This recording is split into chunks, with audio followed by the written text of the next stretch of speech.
Good morning, friends. In a Fox News alert, a stunning bipartisan admission from the FBI and members of Congress. ISIS likely used a bomb to bring down that Russian plane, and the president's strategy to fight those terrorists not working. No, it is not. Senator Kirsten Gillibrand, Democrat from New York City, joins us today from our nation's capital, from New York State, that is to say. Senator, good morning to you. Good morning. You know, we hear the news about this jetliner taken out by ISIS. That's scary stuff. There are a lot of people looking in this morning thinking, you know what, do we have a good strategy when it comes to ISIS? You were on over the weekend talking about it. You don't think so, do you?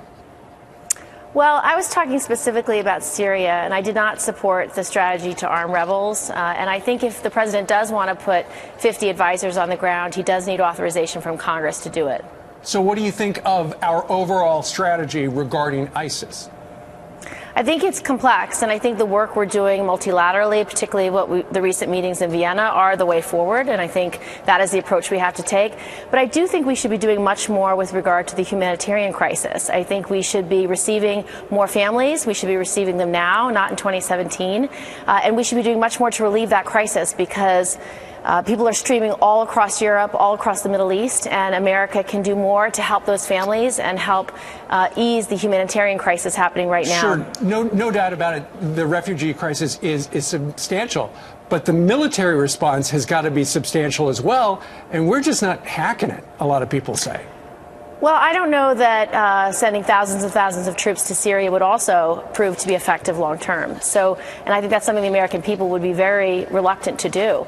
But those are issues we can certainly discuss. I think the long term approach has to be multilateral, and it has to be with allies in the Arab world. That has actually begun with some of the work they did in Vienna last week. Mm-hmm. Yeah, I mean, if this is indeed ISIS, this is them taking it up a notch and could affect air travel, and already is, around the world.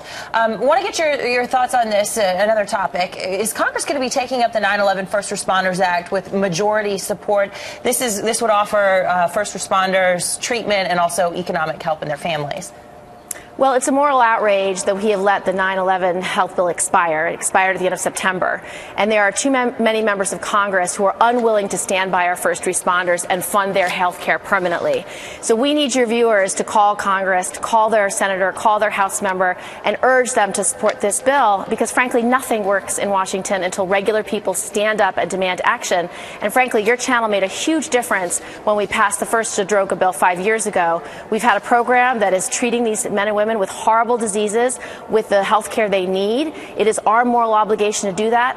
We asked them to come to 9/11 to the disaster site. We asked them to stay, to look for survivors, to find remains, to do the cleanup. And we told them the air was safe. And now they are dying of horrible cancers. A first responder, a police officer, died yesterday of lung cancer. And this is something that is so troubling to all of us, because these men and women answered the call of duty. Sure. We've got some statistics on the people who did answer the call. Since September 11th, 2001, over 1,700 people have passed away from September 11th related illnesses.